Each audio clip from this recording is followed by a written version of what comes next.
یوم ولادت 1500واں بڑی عقیدت سے منایا گیا، اور جو سالوں اس کو بدعت کہتے رہے انہوں نے بھی منایا۔ کہتے ہیں سچ وہ ہے جو سر چڑھ کے بولتا ہے۔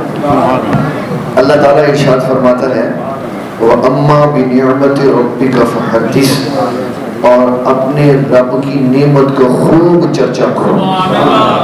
رب کی نعمت کا کیا؟ کس کا؟ پراڈو کا؟ تو پراڈو رب کی نعمت نہیں، گاڑی اور بنگلہ رب کی نعمت نہیں؟ بتاؤ نا اتنی ہے، وہ نہیں بتاتے ہیں، وہ کہتے ہیں نہیں چھپا کے رکھو نظر لگ جائے گی۔ اللہ فرما رہے میری نعمتوں کا چرچا کرو۔ پھر امام بخاری رحمۃ اللہ تعالیٰ نے رہنمائی کرتے ہیں کہ یہاں سے نعمت کون سی مراد؟ فرمایا الم تر الی الذین بدلوا نعمت اللہ هو محمد رسول اللہ۔ اللہ تعالیٰ کی سب نعمتوں میں سے جو سب سے بڑی نعمت ہے اس کا نام محمد رسول اللہ۔ فرمایا اللہ تعالیٰ کی نعمتوں کا چرچا کرو، تو کس کا چرچا کریں؟ حضور صلی اللہ علیہ وسلم کا۔ اللہ تعالیٰ فرماتا ہے فاذکرونی اذکرکم، تم میرا ذکر کرو میں تمہارا ذکر کروں۔ نبی صلی اللہ علیہ وسلم فرماتے ہیں جو رب کا ذکر کرے تنہائی میں، رب تنہائی میں اسے یاد کرتا ہے، اور جو رب کا ذکر کرے لوگوں میں، اللہ بہتر فرشتوں کی مجلس میں یاد کرتا ہے۔ اور کیا نبی صلی اللہ علیہ وسلم کی خوبصورت بات ہے، آپ نے فرمایا جب رب کسی کو یاد کرتا ہے نا تو جبرائیل کو بلاتا ہے اور کہتا ہے جبرائیل اس بندے سے میں پیار کرتا ہوں تو بھی اس سے پیار فرما، اور فرشتوں کو کہہ دو آسمان والوں کو کہ اس بندے سے رب پیار کرتا ہے تو فرشتے بھی اس سے پیار کریں۔ جب آسمان کی ساری مخلوقات اس سے پیار کرتی ہے تو اللہ فرشتوں کو کہتا ہے فرشتوں تم سارے اس سے پیار کرنے لگے، کہاں مولا ہم اس سے پیار کرتے ہیں۔ تو فرشتوں کا سردار جبرائیل اس کی ڈیوٹی ہے، اللہ فرماتا ہے اب اس کی محبت دنیا میں رکھ دے تاکہ لوگ بھی اس سے پیار کریں۔ فاذکرونی اذکرکم، تم میرا ذکر کرو، نہیں یہ نہیں مانا، فرمایا یہ منع نہیں ہے، تو بات کیا ہے کہ تم میرا ذکر کرو، میں کہا نہیں تم میرا ذکر کرو میں تمہارے چرچے کروا دوں گا، لوگوں کو بتاؤں گا کہ تم ہو، لوگوں کو بتاؤں گا کہ تم ہو۔ اس اللہ کے ذکر میں کیا شامل ہے؟ اس اللہ کے ذکر میں شامل ہے اللہ اور اس کے رسول کا ذکر، اللہ تعالیٰ اور اس کے رسول صلی اللہ علیہ وسلم۔ اللہ تعالیٰ کو خالی کسی کا یہ دعویٰ منظور نہیں ہے کہ کوئی کہے کہ یا اللہ ہم تجھ سے محبت کر، اس کو منظور نہیں، وہ اس دعوے کو بالکل نہیں مانتا۔ وہ کہتا ہے اگر یہ دعویٰ کرنا ہے نا کہ اے اللہ ہم تجھ سے محبت کرتے ہیں تو پھر میرے حبیب کی پیروی کرو، فاتبعونی یحببکم اللہ، تو فرمایا پھر اللہ خود ہی کہہ دے گا بندے میں تجھ سے محبت کرتا ہوں۔ اسلام نے یہ بتایا ہے کہ اللہ تعالیٰ کی نعمتوں کا چرچا کرنا چاہیے، اللہ تعالیٰ کی۔ پھر سورہ یونس میں اللہ تعالیٰ فرماتا ہے قل بفضل اللہ وبرحمتہ فبذلک فلیفرحوا هو خیر مما یجمعون، کہ اے حبیب صلی اللہ علیہ وسلم آپ فرما دیجئے کہ جب اللہ کا فضل ہو اس کی رحمت ہو تو خوشی کا اظہار کرو، خوشی کا خوشی مناؤ، کیا کرو؟ تو فرمایا یہ خوشی منانا ہر اس شے سے بہتر ہے جو تمہارے پاس موجود ہے۔ میری نعمت، میری رحمت اور میرے فضل پر خوشی مناؤ، اور اللہ تعالیٰ کی نعمتوں میں سے سب سے بڑی نعمت حضور صلی اللہ علیہ وسلم۔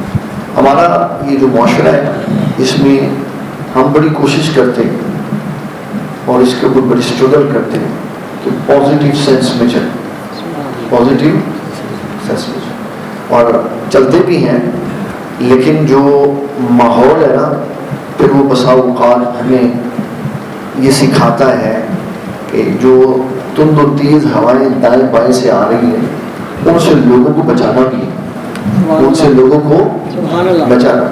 معاشرے میں پیدا ہونے والے سوالات کے جوابات بھی اپنے عوام کو بتانے تاکہ ان کی طبع بھی درست رہے، ان کی طبع بھی درست رہے۔ حضور صلی اللہ علیہ وسلم سب سے پہلے وہ فرد ہے نبی صلی اللہ علیہ وسلم سب سے پہلی وہ شخصیت ہے جنہوں نے خود یہ بتایا ہے کہ جب میں پیدا ہوا تھا تو کیا ہوا تھا. سبحان اللہ. سب سے پہلے کس نے بتایا؟ حضور صلی اللہ علیہ وسلم. اور ولادت کا ذکر میلاد کہلاتا ہے.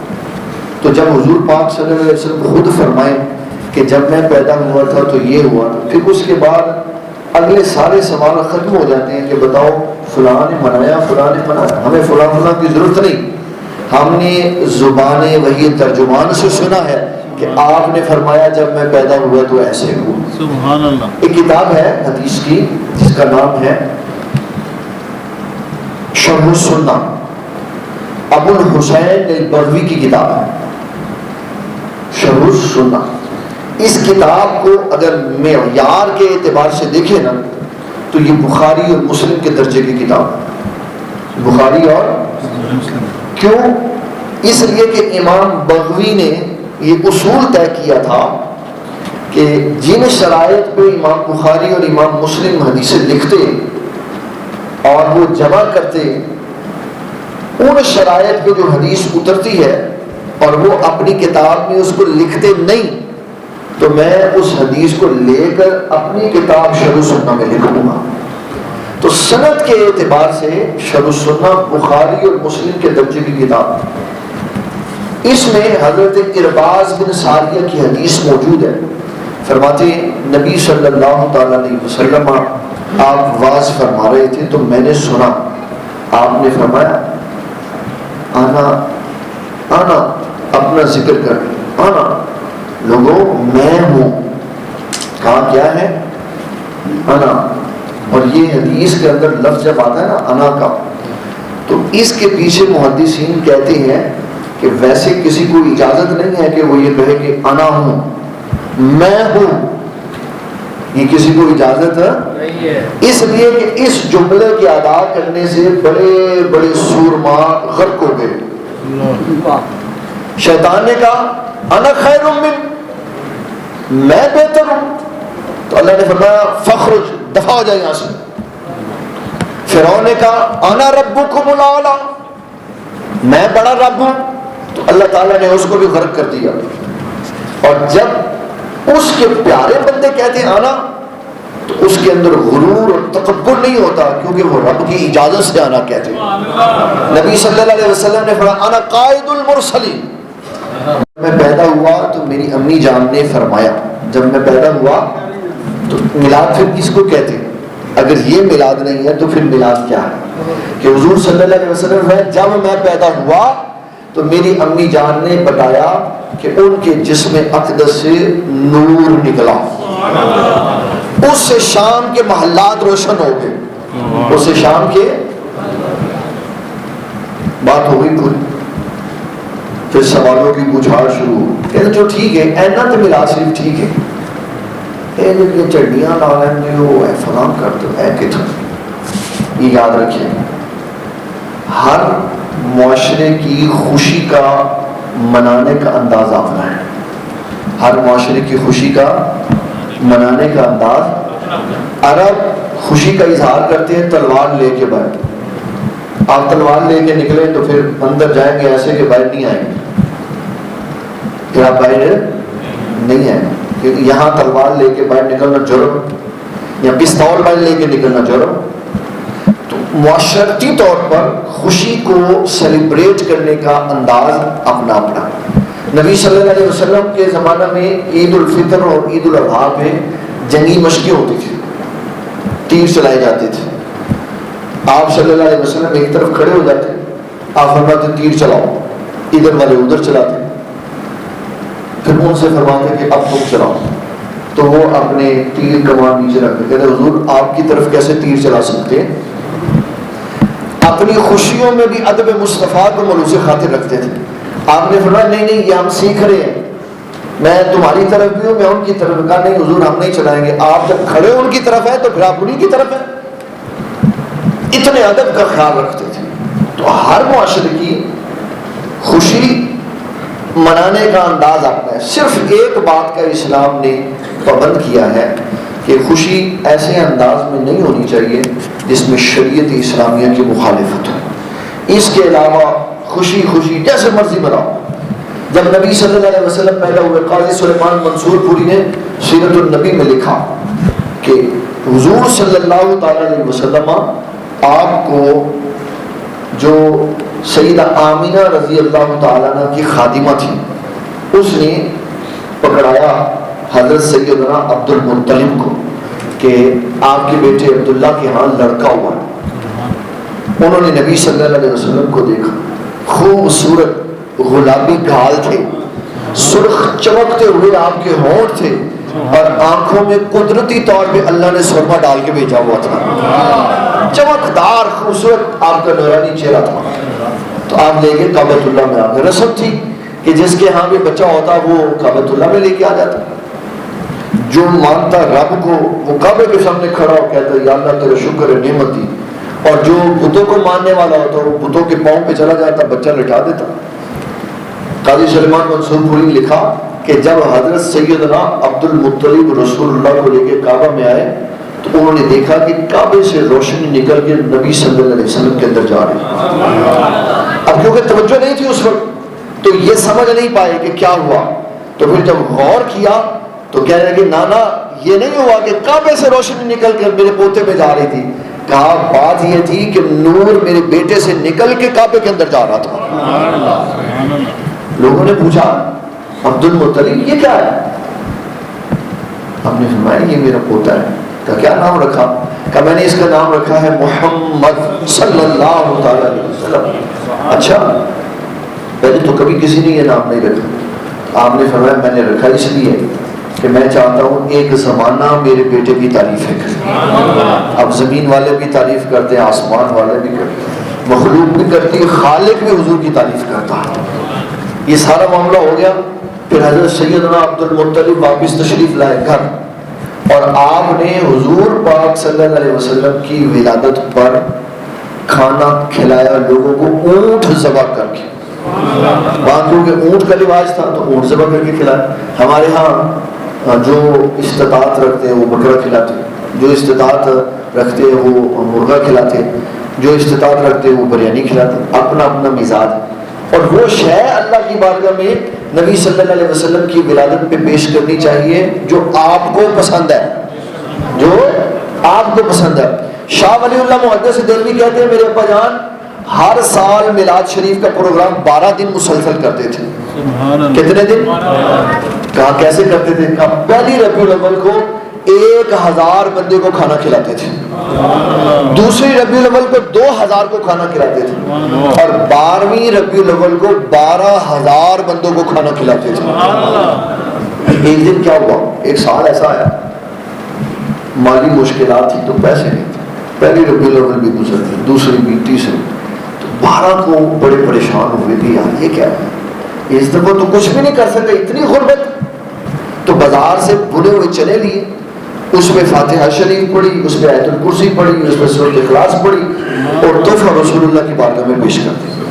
لیکن دل میں بڑے نادم تھے کہ آج میں کچھ کر نہیں سکا میلاد سے. جب رات کو سوئے تو حضور تشریف لے آئے.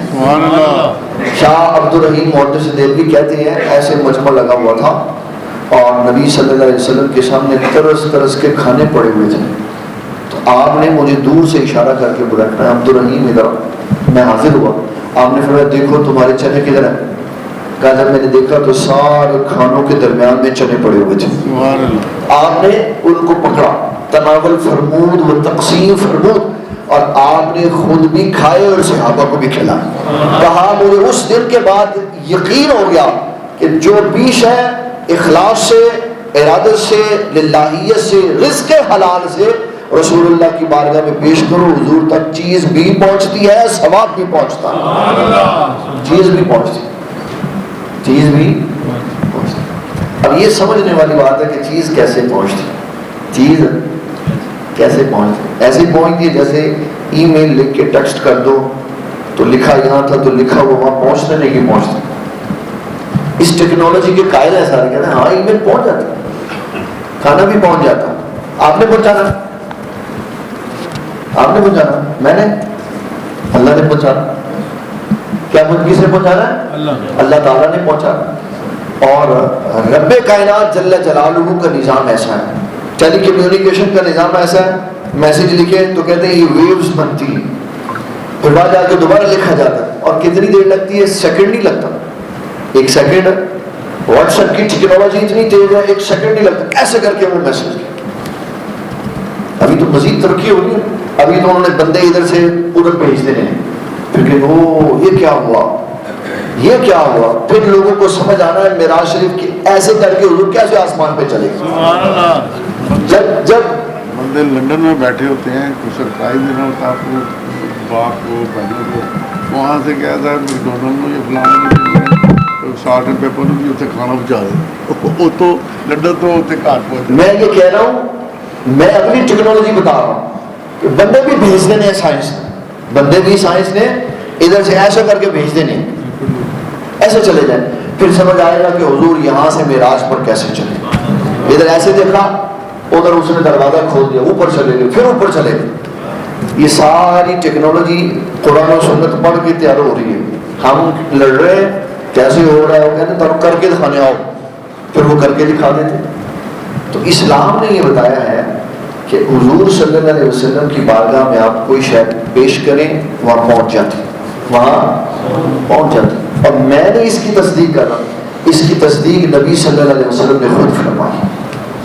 تو جب نبی صلی اللہ علیہ وسلم آپ پیدا ہوئے، علامہ جلال الدین سیوطی رحمۃ اللہ تعالیٰ نے لکھا کہ آقا کریم صلی اللہ علیہ وسلم کی ولادت والے سال اللہ تعالیٰ نے تمام شادی شدہ خواتین کو لڑکوں کی نعمت سے مالا مال فرمایا. اس سال جس سال حضور پیدا ہوئے کسی کو لڑکی نہیں پیدا ہوئی، سب کو لڑکے. نہیں تو پڑھ کے ساری سیرت کی کتابیں دیکھ لیں، جتنی آئی لڑکے لینے کے لیے آئی، جتنی آئی لڑکے لینے کے لیے. جو جو لے کر گئی ان کے ہاں بھی اپنے پاس لڑکے ہی تھے.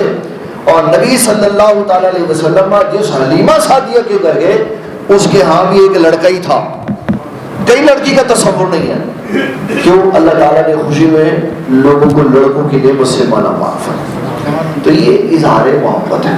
اب اس اظہار محبت میں کچھ لوگ نہیں قائل اس کے کہتے ہیں نہیں اینج نہیں کرنا چاہیے. میں اگلے دن ایک دن بیٹھا ہوا تھا نیوز پہ، تو وہاں وہ پوڈ کاسٹ ہو رہا تھا. تو وہ مجھ سے پوچھنے لگا کہ اگر کوئی کہ 12 کو نہیں پیدا ہوئے، میں نے کہا پھر کیا ہوا؟ ہاں میں نے سنا پھر کیا ہوا؟ آپ نے بڑا صحیح جواب دیا. پیدا تو ہوئے نا حضور صلی اللہ علیہ وسلم، یکم محرم سے لے کے 30 ذی الحجہ تک پیدا تو ہوئے نا. تو آپ کی تحقیق جس دن پہ آگے ٹھہرتی ہے نا، آپ کو اس دن حضور کا ملا، سبحان اللہ. اس دن ملا. ہمیں کوئی مسئلہ نہیں، ہمیں مجھے بلائیں گے یکم محرم کو تو میں تب حاضر ہوں، مجھے بلائیں گے 10 محرم کو میں تب حاضر ہوں، مجھے بلائیں گے 12 ربیع الاول کو میں تب حاضر ہوں، مجھے بلائیں گے 30 ذی الحجہ کو پورے سال میں تو میں تب حاضر ہوں. میں تو حضور کے دین کا خادم ہوں، میں نے تو حضور کی شان ہی سنانی ہے نا یار. جب بلائیں گے میں حاضر ہوں. لیکن آپ بتائیں آپ کس دن حضور کا میلاد منا رہے ہیں؟ آپ کو پتا ہے حضور صلی اللہ علیہ وسلم کی تشریف آوری سے پہلے اللہ تعالیٰ معاشرے کے بندوں کو خنزیر اور کتے اور کیا بندر بنا دیتا تھا. فرمایا وما کان اللہ لیعذبہم وانت فیہم، میرے حبیب اب آپ آ گئے، اب میں ان کو بندر نہیں بناؤں گا، اب میں ان کی شکلیں نہیں بدلوں گا. گھروں کے دروازوں پر لکھا ہوتا تھا، صبح صبح بندہ نکلا بڑا مسجع مکفہ ہو کے سوٹڈ بوٹڈ ہو کے میں باہر، لوگوں نے لے انہوں پتہ ہی نہیں ہے تو لکھا اے رات نو کی کرتا سے. تو آج کسی کے دروازے پہ گھر کے اندر کیے ہوئے کی امت پہ نہیں اتاروں گا جس سے آپ کی امت ساری ہلاک ہو جائے. حضور فرماتے ہیں اللہ نے مجھے وعدہ کیا کہ میری امت کو 2 عذاب اکٹھے نہیں دے گا، دشمن بھی ان پہ مسلط ہو جائے اور اندر سے بھی یہ خود لڑ پڑے، یہ 2 چیزیں کبھی ان کے ساتھ اکٹھی نہیں ہوں گی. تو جب اتنی نعمتیں اللہ تعالیٰ نے عطا فرمائی، قوم موسیٰ میں کسی کے کپڑے کے اوپر خون لگ جاتا تھا تو کہا یہ کپڑا ناپاک ہو گیا، اب اس کو کاٹ دو. اب اس کو جسم پر گندگی لگ گئی، کمزور تھا کوئی بندہ، پخانہ نکل گیا اس کا جسم پہ لگ گیا، تو فرمایا اب صاف نہیں تم کر سکتے، آگ جلاؤ، لوہے کو گرم کرو اور اس سے اپنی جلد جلاؤ، پھر تم پاک ہوگے. یہ قوم موسیٰ کے لیے حکم تھا اور جب پیارے حبیب کی باری آئی فرمایا جو کچھ بھی مرضی ہو جائے پانی بہا دو سب صاف ہو گیا. پانی نہیں ہے تو فرمایا مٹی پہ ہاتھ مار کے ایک ہاتھ چہرے پہ پھیر لو ایک بازو پہ پھیر لو تیمم کر لو, وضو بھی ہو گیا, غسل بھی ہو گیا, پاک بھی ہو گیا, طاہر بھی ہو گئے, مطہر بھی ہو گئے. اپنے حبیب صلی اللہ علیہ وسلم کے سارے رول چینج کر. پہلی قومیں اپنے اپنے معبد خانوں میں عبادت کرتی تھی, باہر نہیں جا سکتی تھی. لیکن جب حضور پاک صلی اللہ علیہ وسلم کی باری آئی فرمایا جعلت لی الارض مسجدا وطہورا, فرمایا آپ کے قدموں کی وجہ سے